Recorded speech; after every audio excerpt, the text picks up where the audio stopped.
Nah, dari program prioritas ini ya, pengusung SPBE di awal di sini ya, yang sekarang juga masih menjadi koordinator untuk pelaksanaan SPBE ya di Indonesia ya. Jadi Kementerian Pan-RB ini, Pendayagunaan Aparatur Negara dan Reformasi Birokrasi, ini mencoba untuk menerjemahkan arahan dari Pak Joko Widodo pada saat itu, yaitu ada beberapa program prioritas, tapi di sini kami coba untuk highlight di dua program, yaitu yang penerapan RB tematik di 4 klaster prioritas dan juga penguatan sistem pemerintahan berbasis elektronik, yang mana di sini relate ya Bapak sekalian. Nah, untuk program 4 klaster prioritas ini, yang pertama ada di pengentasan kemiskinan, kemudian ada peningkatan investasi, ada akselerasi digitalisasi administrasi pemerintahan, dan juga tematik prioritas presiden. Yang mana di sini ada relate-nya ya. Relate-nya kemana? Yaitu ada di penguatan sistem pemerintahan berbasis elektronik melalui akselerasi digitalisasi administrasi pemerintahan. Jadi kalau kita lihat nanti administrasi pemerintahan ini nantinya kan korelasinya dengan pelaksanaan administrasi kepada penduduknya, pelaksanaan administrasi kepada pemerintahan ke pemerintahan, pelaksanaan administrasi pemerintahan ke sektor industri ya. Jadi di semua lini di sini tercakup. Gitu ya, Bapak sekalian. Nah, dari prioritas-prioritas tersebut ya, penanggulangan kemiskinan, investasi ya, dan juga percepatan prioritas aktual presiden. Ya, di sini semuanya didukung dan disokong oleh digitalisasi administrasi pemerintahan. Jadi digitalisasi yang berbasis arsitektur SPB ini akan menjadi pilar bagi program reformasi birokrasi tematik yang dampaknya luas bagi masyarakat. Jadi cukup ini ya, cukup besar ya ini apa dampaknya ya si digitalisasi administrasi pemerintahan. Nah, kemudian kalau kita bicaranya tentang SPBE ya, di awal tadi mungkin sudah sempat saya singgung, ada peran pelayanan publik di situ. Kenapa ada peran pelayanan publik? Karena di sini semangatnya adalah memberikan layanan kepada publik secara lebih cepat, efektif dan juga transparan di situ.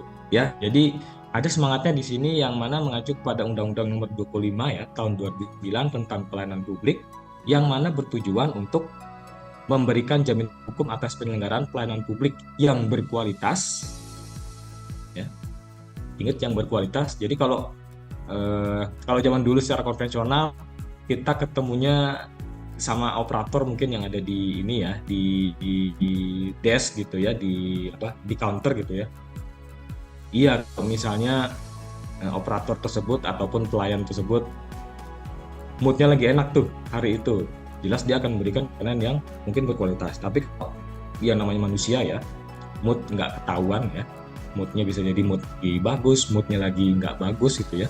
Bisa jadi pada sesuatu saat dia akan memberikan pelayanan yang mungkin tidak diharapkan oleh si audiens. Jadi dengan ini diharapkan menggunakan digitalisasi pemerintahan dan juga SPB ini kita bisa memberikan penyelenggaraan pelayanan publik yang berkualitas secara konsisten.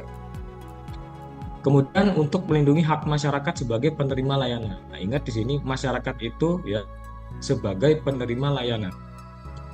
Kemudian meningkatkan kualitas pelayanan publik secara menyeluruh ya dan mewujudkan tata kelola pemerintah yang baik atau di sini disebut good governance. Nah, jadi dalam segi tata kelola pemerintahan yang baik ya, pemerintah di sini wajib untuk memberikan pelayanan yang baik, pelayanan yang berkualitas sesuai dengan undang-undang pelayanan publik tersebut.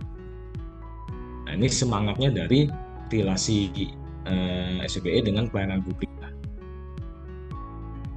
Nah, sesuai UU pelayanan publik tadi ya, pelayanan publik ini ada terbagi dalam beberapa ranah, yaitu administrasi pemerintahan ya, layanan publik untuk administrasi pemerintahan, layanan publik yang berupa pendidikan ya, kemudian layanan publik yang berupa kesehatan, layanan publik yang berupa infrastruktur dan juga jasa lainnya yang menjadi kebutuhan besar masyarakat.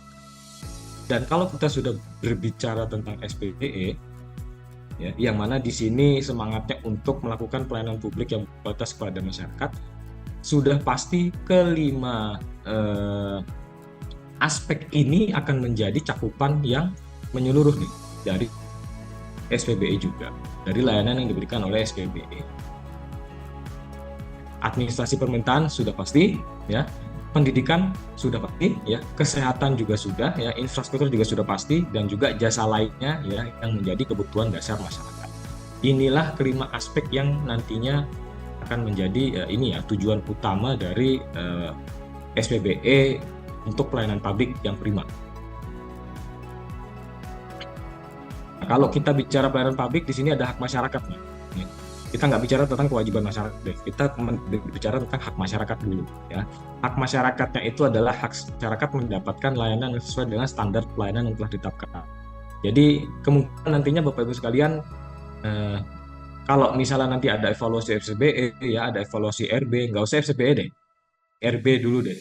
Di RB pun biasanya nanti Bapak Ibu sekalian pada saat dilakukan evaluasi di situ, ya, pasti diminta apakah Bapak dan Ibu di instansi sudah ada standar pelayanan ataupun maklumat pelayanan biasanya, ya. Untuk apa?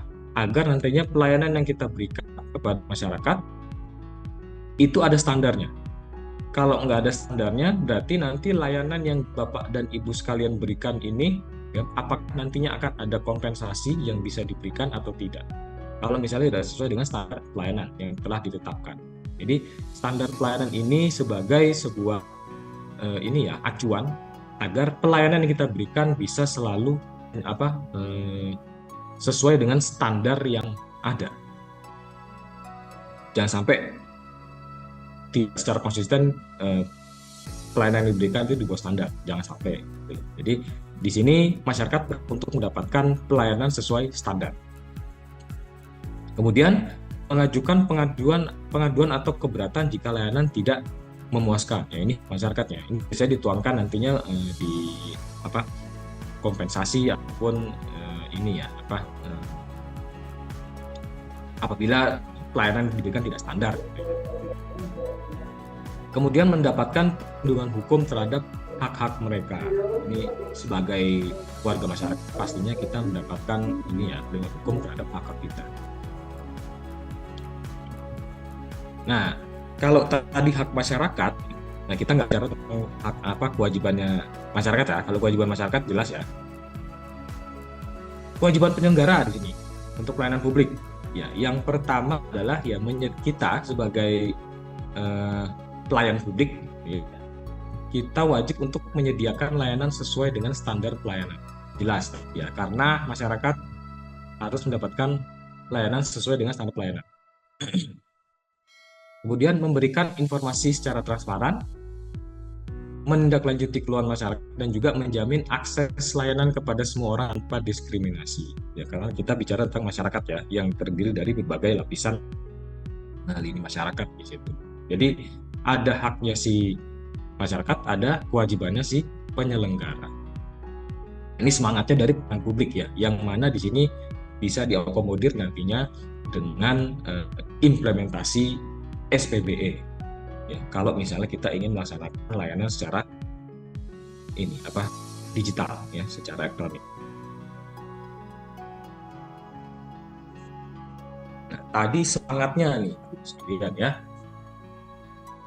semangatnya untuk memberikan pelayanan bukan hanya ke masyarakat, ya, tapi ke berbagai lini sektor, ya. Jadi ada banyak tadi G2G, G2B, G2C, G2E, ya, kalau saya nggak salah ini, ya. Itu semua bisa diakomodir, ya. Semangatnya nih, ya, semangatnya itu diharapkan bisa diakomodir dengan melaksanakan namanya implementasi SPBE. SPBE ini berarti apa nih SPBE? Ini adalah sebenarnya kerangka kerja untuk mengintegrasikan teknologi informasi dalam pelayanan publik. Jadi, ya, pelayanan publik yang konvensional sejatinya ingin diubah menjadi pelayanan yang menggunakan atau mengintegrasikan teknologi informasi di dalamnya.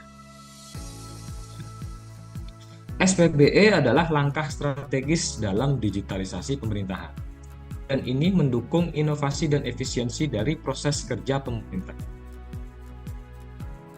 Jadi pemerintah ini kan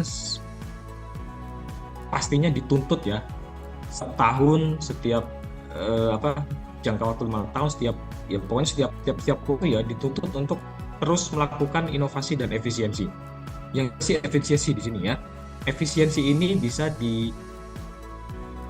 diaplikasikan secara jelas apabila kita memang menggunakan SPBE di dalamnya. Ya, SPBE ini biasanya mahal di awal, tapi kedepannya efisien dia. Dalam hal ini ya, dalam hal biaya biasanya, pemangkasan biaya.